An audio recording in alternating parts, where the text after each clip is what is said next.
Miss हो जाए। जो 3 तलाक को लेकर लगातार देश में जो एक विवाद की स्थिति बनी हुई है, एक देश एक कानून की बात की जा रही है, तो अब जो है मुस्लिम धर्म की जो महिलाएं हैं वो कहने के लिए अब आगे आ रही है इसका विरोध करने के लिए। आज जो आपने बैठक की है, किस तरह का बड़ा विरोध इसमें आप रखने जा रहे हैं और आगे क्या आपको प्रदर्शन रहेगा?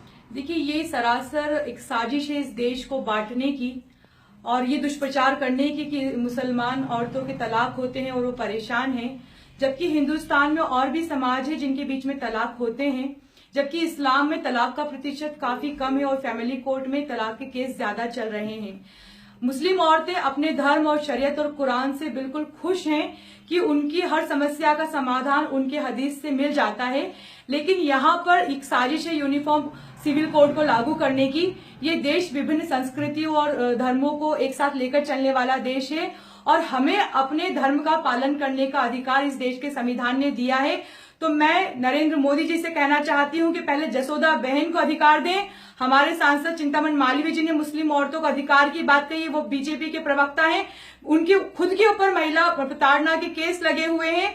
तो इस तरीके से जो लोग स्वयं महिलाओं को सम्मान नहीं दे पाए हैं वो मुसलमान औरतों के सम्मान की बात नहीं करें, क्योंकि हमारी मुस्लिम औरतें, हमारा समाज और जो जिस तरीके से इस्लाम है वो खुद सबसे ज्यादा अधिकार और सम्मान देने के काबिल है कि ऐसे लोगों को शोभा नहीं देता है जो अपनी खुद की पत्नी को बगैर तलाक के छोड़ देते हैं और मुसलमान औरतों के अधिकार या हक की बातें करते हैं। मुस्लिम धर्म के जो जानकार है, जो इस्लाम इमाम या हाफिज जो लोग हैं, वो कहीं न कहीं इस अधिकार का सम्मान कर रहे हैं, क्या इसमें बदलाव होना चाहिए?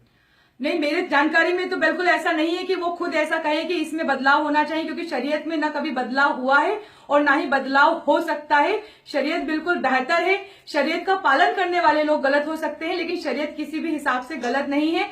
हाँ, औरतों को उनके अधिकार के लिए अवेयर करना चाहिए। ये काम मौलवियों का, इमाम का है कि वो आगे आए और औरतों को उनके अधिकार सिखाएं कि किस तरीके से तलाक होता है और उनके क्या अधिकार हैं। ये सारी जानकारियों को बढ़ाने की जरूरत है, लेकिन ये देश का मुद्दा तलाक नहीं होना चाहिए। देश का मुद्दा चाय, गाय और अब तलाक पर आकर अटक गया है। अगर हमें औरतों के अधिकार की बात करना चाहिए तो हर धर्म के औरत के अधिकार की बात करना चाहिए। मुस्लिम इस तरीके से मुस्लिम तलाक को फोकस नहीं करना चाहिए। आप 3 तलाक का जो कानून है उसको स्वीकार करते हैं? जी बिल्कुल, हम लोग 3 तलाक के कानून को स्वीकार करते हैं। मुस्लिम पर्सनल लॉ बोर्ड का जो कानून है उसे स्वीकार करते हैं।